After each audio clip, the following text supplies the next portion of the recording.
This is rock until Yes, November tumuyingidde mu lunaku olwokusatu era nga tunatera okuluwunzika naye nga hosi zotya era osibyotya omulungi omwagalwa ampuliriza webale gyotisizaako engalo yonna egyosinzira okuba te okakalabya webale kazana webale kupambana munange yonna egyosinzira okuba te otumbudde embeera fifije okuba te ngutwala mu maaso n'amawulire gaffe olugambo lwenasimbye okuba te nkuwaalwa abadde ku mukyala namanyiddwa nga Julie birungi omukyala oyo n'abaana be bagenze mu maaso okuba te munange bavayo kawo nga basaba akasente ka balance nga wenzembi kunyonyola bulijjo naye nga ate ku mulundi guno ezadi yabiyingiddemu kawo omusumba mutesasira nagenda maaso okuba nga ate atunyonyola nti abaana bano tebandivuddeyo kusaba sente naye obuzibu baliko pressure ya mama waabwe yabonoonye omukyala ayagala nnyo sente okitegeera bw'atyo bwe yatutegeezezza n'agamba nti okusasula baali babawaako ekitundu era nga sente babanjayo ko balance mutonotono yes era bw'atyo n'amaliriza nga agamba ye talina buzibu engeri gye nti mama ayagala nnyo akasente mama akatwale okitegeera bakaweereze mama ye talina buzibu ezesooka yeye yazireceiving akati zino ezisigaddeyo zigende gyali ekirungi nti n'abaana bali eno mama gyakola ki gyali wabulanga mu katambi awo ng'abaana basaba sente bagenze mu maaso okuba nga ate mama bamuyita Julie Mutesasira n'abategeeza nti mwe sikyali Mutesasira yenze Julie birungi era bw'atyo ne bagenda maaso okuba nga ate munange bagolola ensobi yaabwe ne bamuyita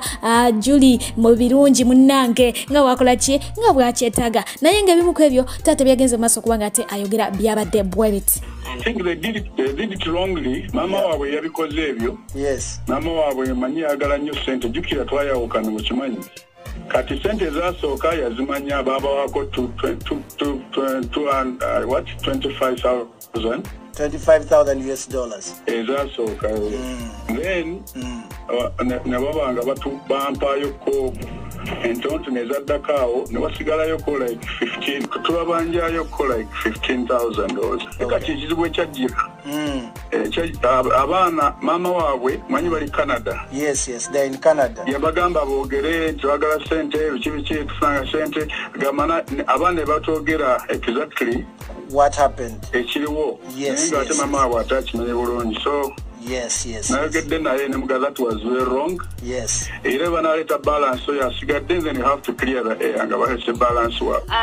Yo mutesitesi w'empaka ezo abaana abo mwe bawangulira yavuddeyo n'agenda mu maaso okuba nga ate abyogerako teyeeganye byakuba nti abanjibwa naye mu byonna ekyasinga okuba nga kimumala enviri ku mutwe agamba nti abaana bano bagenda ne Guardian yali mulala nnyo era nga yali anti waabwe nga yali abalinako obuvunaanyizibwa era ng'essaawa eno yeyandibadde abanja naye nti enviri zaamugwa ku mutwe okulaba nga ate we byayingira mu ssente mami ne daddi bakoze ki bavuddeyo naye nga katusabe munange ssente ezo zibeere nga zikola ki zibaweebwa ekyo nakyo kibe nga kikola ki kiva mu ddiiro ate okudda ku mukulu amanyiddwa nga Hannington Bugingo ono tumumanyi bulungi nnyo ye MD wa Fun Factory ate nga mukadeke kamu ye president w'abakomedians omukulu ono yavuddeyo n'agenda maaso okuba nga ate ayogerako ku namesake we amanyiddwa nga Pastor Aloysius Bugingo owa Kananirandi wali mu kikone yes yagenze maaso okuba nga ate apostinga ebifaananyi ebyenjawulo ku Twitter awo era nga ebifaananyi ebyo teyabijje walala yabijje ku posti eyakoleddwa aba Salt Media nga egezaako okulaga nti omuntu alina okuwa ekimu eky'ekkumi bw'abanga ddala ayagala getisi z'eggulu zibeere nga zikola ki zimuggulirwawo era nga we yataddewo gundi account banka ezirina okuba nga ziteekebwako ssente kakati eno posti omukulu ono gye yadrivinze n'abeera nga ate naye apostinga ewuwe oba atwitinga n'agamba nti gavumenti eyinza etya okuba nga etunuulira omuntu afaananako bw'ati omunyuunyuusi essodde nga ligenda maaso okuba nga ate libba ssente z'abanaku lizimbire basaidi chiike amayumba bw'atyo n'agenda mu maaso okuba nga ate ayongerako ekigambo ekigamba nti kasasiro afaananako bw'atyo oba obugwagwa obw'ekika kino bulina okuba nga bukoma teyakomyawo ekintu ekyo yagenze maaso okuba nga ate atisitula n'akiteeka ku mikutu gye emirala nga Facebook n'agenda maaso okuba nga ate akowoola bannayuganda nti banange musituke omuntu ababba mu magezi naye temukitegeera ng'ataddewo awo ekifaananyi kya Bugingo ng'abala ssente ku mukeeka ataddewo ennyumba eyazimbibwa eya Bugingo ffenna gye tumanyi eriko ennaku zino byonna ebyo bw'atyo n'agamba nti omuntu abba abanaku temulina kubanga mutunula butunuzi obusiru oba obugwago bw'ekika kino bulina okubanga bukoma Ba social media in-laws nga bulijjo bw'obamanyi abamu bagweno abamu bagweri yes endiga z'okukana nizigenze maaso kubanga ate zimuyekera so nga ate abaakowedde bamugambye nti final okoze ki okikonyeemu munange mugambeko ate nga ye omukulu amanyiddwa nga Moses Sali muyite Bebe Call naye yalabikiddeko awo ku NBS After 5 n'abakulu omuli Douglas Rwanga MC Katse n'abalala awo nga batera okubanga ate bagikwasaganya yes yagenze maaso kubanga ate ajjawo oluvuuvuumo oluveeno mu bafanzi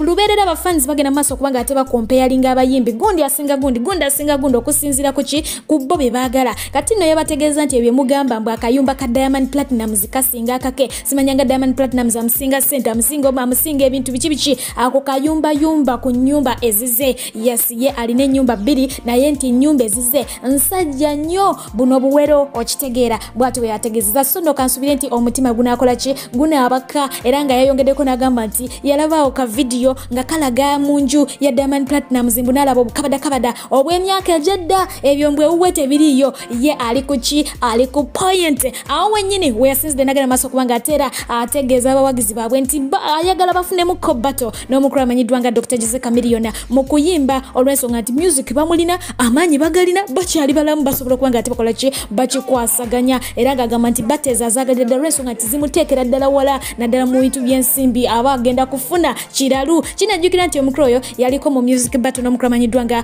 His Excellency Robert Kyagulanyi Ssentamu wamu n'omukulu n'abakulu aba Good Life ng'omukulu amanyiddwa nga Radio Moze akyali mulamu rest in peace simanyi oba gwe okyogerako ki ekya battle naye nga kinajjukira nti essaawa zino bano ababiri omukwano gukola ki gubasaza mu kabu okitegeera bali bati balinga balongo naye nga byonna bwe bityo byagenze mu maaso kubanga ate bibaawo ba social media in-laws bakyagenda mu maaso kubanga beewuunya entegeera ya Bebe Cool okusinziira ku bo nga bo okudda ku mukulu amanyiddwa nga Pastor Bishop Kiganda yes akyali ku nsonga eri ey'okuba nti abayimba gospel bakola ki bafuna akasente ng'agamba nti emirimu egyo girina kubanga gikolebwa ku bwereere yagenze maaso n'abiranga agamba nti ekisookera ddala kanisa terina kubaamu kye bayita entertainment yes so abayimbi ba gospel temubasuubira kubanga baba entertaininga olw'ensonga balina kuyimbira nnyimba za kubanga zitendereza Mukama Katonda si byakuba nti kugenda eyo mu kinyumo mugenza kusanyuka kudigida no n'abategeeza nti ekanisa erina kubaamu kusinza kutendereza na kugulumiza Mukama Katonda si byakubanga mugenda eyo kwesuukunda mbu yo entertaining yourselves bwe muba mwagala entertainment mugende eri mu secular music okitegeera muve mu gospel tunagenda maaso kubanga abategeeza nti tebalina kubanga bafuna kafimbi n'abategeeza nti singa buli kimu kyali kisasulwa mu gospel nabo bandibadde basasula ebigambo ebyo bayimba gye babijja kuba babijja mu Bible ebisinga barefaringa ku Bible so bwe babanga gye babijja tebabibasasuza nabo bandibadde nga tebasasuza abantu bebakola ki bebayimbira music eyo kubanga baba bagezaako kulyowa myoyo gy'abantu kwegamba ensonga ayongera okubanga agibalambululira awo wennyini we yasinzidde n'abategeeza n'obategeeza nti omukulu amanyiddwa nga Lanek wamu n'omukulu amanyiddwa nga Kaye Wisdom ebyo beeyitambu ba president ba gospel simanyanga biki tabamanyi olw'ensonga tebabalondangako tebabategeera so abo bennyini bebagenda maaso kubanga ate beepatika mu bukulu obwo yes wiki ewedde tugenze maaso kubanga ate tugiyitamu n'oluvuuvumo olugamba nti omukulu amanyiddwa nga Mr. Lee ow'omubitusi soldier agenda maaso kubanga ate yesu empata n'omukyala amanyiddwa nga Dianah n'abatanzi era nga bye bigambo ebiri ku mimwa gy'abangi naye nga we nagenda maaso kubanga nkutegeeza ye omukyala amanyiddwa nga Prima yagenda maaso kubanga atutegeeza nti they are just friends olw'ensonga nti ye abategeera mikwano gye just era nga nabo they are just friends tewali kyamaanyi kikola kigenda maaso omukyala amanyiddwa nga Zahara Toto ne Lucia wali eri ku NBS ku TV amanyiddwa nga Sanyukawo nga bagenda maaso kubanga bakalakata bagenze maaso kubanga tebakalakata story eno naye nga omukyala amanyiddwa nga Zahara Toto yabadde musanyufu byansuso era nga agamba nti yasanyukiddeko Diana we kibanga ddala kituufu bagenda maaso kubanga ate beddwasa n'omukulu amanyiddwa nga Mr. Lee ng'agamba nti abo be baana abalina okubanga ate munange bamugwa mu miguwa so si bali bataipu zaani za Lwasa n'agamba nti yensonga na lwaki Lwasa yayita mu posting nti abaami abaami bwe batyo tebaba na mukwano naye mbu kati omwana ono ogenda n'omupostinga nga naawe olabira ddala opostinze omuntu gwolina okuba ng'opostinga mu bufunze mbu ye yabasanyukiddeko nnyo era n'ategeeza nti ye kino yali yakiraba dda malayika zaali zamuloosa dda nti tayipu y'abasajja awo omukyalo oyo zalina okuba nga ate asuwampatibwa kika kino bakakole miwula okitegeera nga bakolamu wali wonna mu jimu be bano omukulu amanyiddwa nga pasita Bugingo babeera abagamba mbu tebalina wakabiki wololo kwebaka huhu twala tugende naye nga Yezahara Toto ategeezeza nti ne waba nga talina ssente naye nga munange omwana alagikako mu bantu it is okay agende maaso okuba nga ate anyumirwa wali wonna naye nga embeera bati befaananye ku social media in-laws bakyagenda ddala mu maaso okuba nga ate bakubaganya ebirowoozo ku nsonga eno songa bangi bavudde ne bagenda maaso okuba nga batandika okkonjera Dianah nga bamugamba mbu bwe biba nga ddala bituufu tasaanirani Mr. Lee mbu amusingako ku myaka okusinziira ku bigambo byabwe era nga abamu balaga nti tekyabasanyusiza so nga ate abalala bagamba go girl you have what you have fun naye nga wongera kuba nga ate nvaawo nyingire mu story endala era nga story gyengenamu y'omukyala amanyiddwa nga Kankomewo. Banna Uganda abali mu ggwanga eri America akambanjulire DJ Farouk omusabatuzi w'enguliko anti ono asabatula n'ebyenda ne bikwetokota yakuba enguliko kiggala n'awulira omuzibe n'alaba n'omulema n'atambula akuba ku mikolo egy'enjawulo omuli egy'amazaalibwa baby shower house party graduation n'emirala kamaala ate nga naawe atesetese ebivulu yakyasinziza ebyuma ebiri ku mulembe osobola omusanga mu kibuga California era nga n'ebibuga ebirala atuukayo musange ku namba y'essimu plus M7 7 5 2 4 4 2 7 3 plus M7 7 2 5 2 4 2 7 3 ye DJ Farouk ku Bay and Samu tokkiriza abagenyi bokwebowa. Yes, bamwise DJ Farouk gina masobere ngate omweko atatu ja kubanga wejusa wenjogera omukuru amanyiddwa nga Calvin Rich Kayanja oyo nga yayita president w'abankuba kyeyo hagenze maso kubanga ate akolimira ekibanja kya TikTok ngagamba nti bannange omukutu ogwo gulese empalana mu bantu gwononya abantu bajja kuli ne bavuma ne beyomba ne bakola kine bakola ebitasana byonna naye ngate omukutu ate muna iguguliddewo bangi emikisa wenjogera omukyala amanyiddwa nga Muna n'omukuru amanyiddwa nga Derick mfenne ebigena maso tubimanyi bulungi nyonge tero kubanga ate tubalaba ku channels zabwe omukulu yavudde nagenda maso kubanga ategeza mbwe bene bebakola malo gakola kige gabatawanya okono nagatako nokubanga ababuulira nti ekyo kye bakola okusigninga contract eno ate ne banga bakagitambulako wiki emu weeks 2 ne bagita ate ne badda mu ndala nga ate bifaanana bebalangira bifaanana bonna batwala abantu bweru nti ekyo tekiri professional nakamu nakatundala si kirungi yes kino akyogera okusinzira ku kuba nti Derick tumanyi nti yali akolera aba express speed express era nga nabo bali batwala abantu bweru wabula ate oluvanyuma navayo nagenda neyegatta ku Muna jukira nti Muna yali eri mu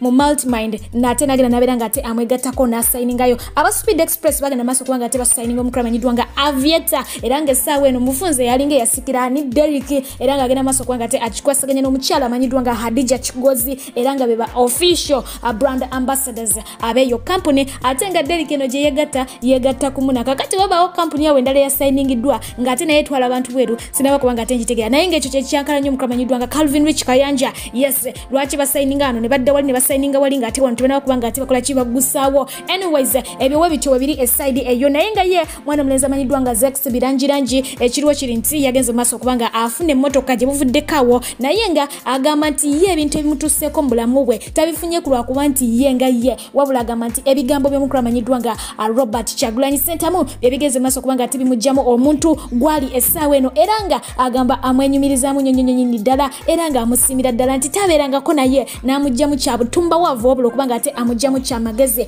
kyokka so nga ate mukaddeke kamu omukyala amanyiddwa nga Sheira Gashumba ono ali ku Cloud 9 oluvannyuma lw'okuwanibwa omukulu amanyiddwa nga Rail Superstar ageze maaso kubaga ate apostinga ekifaananyi kye n'agamba nti oyo ye mukyala akyasinze obubalagavu mu ggwanga lyattu Uganda aba social media in-laws bagenze maaso kubanga ate balya kye bayita enumba wansawo mu comment section naye nga ate yo omukyala avudde nagenda maaso kubanga ate akuba akakule n'agamba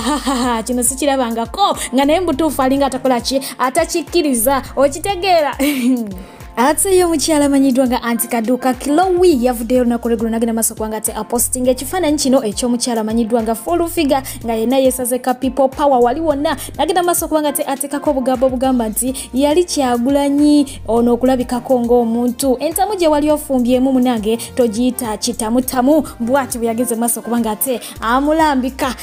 abo nabo bagenda maso kubanga ate basika omuguwa kuva mabega ate nno munange abayimbi bangi abagenze maso kubanga ate basalako enviiri era nga baviirayo ddala nga balabikira ddala bulungi nga bw'okiwulira abakyala abo nga obalaba bonna bonna beekyawa ne bagamba wannyo waawo enviiri katuteeke waki wali era nga obalaba nti balabika bulungi n'omukyala amanyiddwa nga King herself azenga azisala luberera naye ku mulundi guno yazzeemu era n'abeera nga ate akazaamu akaviiri kali akaba Nina Rosa ate nga y'omukyala amanyiddwa nga Bad Black Masolo Kwena yes yavuddeyo n'agenda maaso kubanga ate atunnyonnyola omwezi ogwa November gwoba obadde togumanyi ki kye gutegeeza Bad Black akuleetedde bwino ku kiddala omwezi guno kye gutegeeza. I'm Scorpion baby. This is November. My dear, don't be stupid.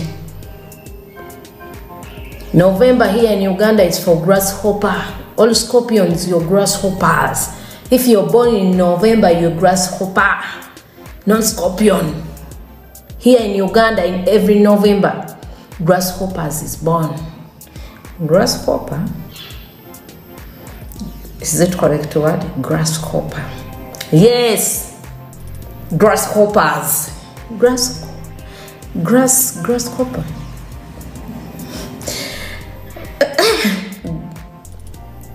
I don't care. I'm a cancer baby.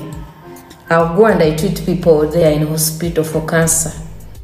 Yes, baby girl wanga manyiddwa nga modo wa Bobby nkulamusizaako kamama olunaku olwaleero mazaalibwa go nkwagaliza amazaalibwa amafufu okukamala nyongera okujjukiza nti mukwano genda mu maaso nga ate oyitirako wali eri ku neighbor series nsufu okukamala link nja kubaga ate njikuteera waawo okone mu bukonyi obeere nga ate olaba okuva ku series esooka episode esooka eyokubiri eyokusatu paka gye ziggwereyo mwenje kamberekereze hata kumira mpeera bankumire nga bulijjo mbeera fifi gye mubeere bulungi mweraba.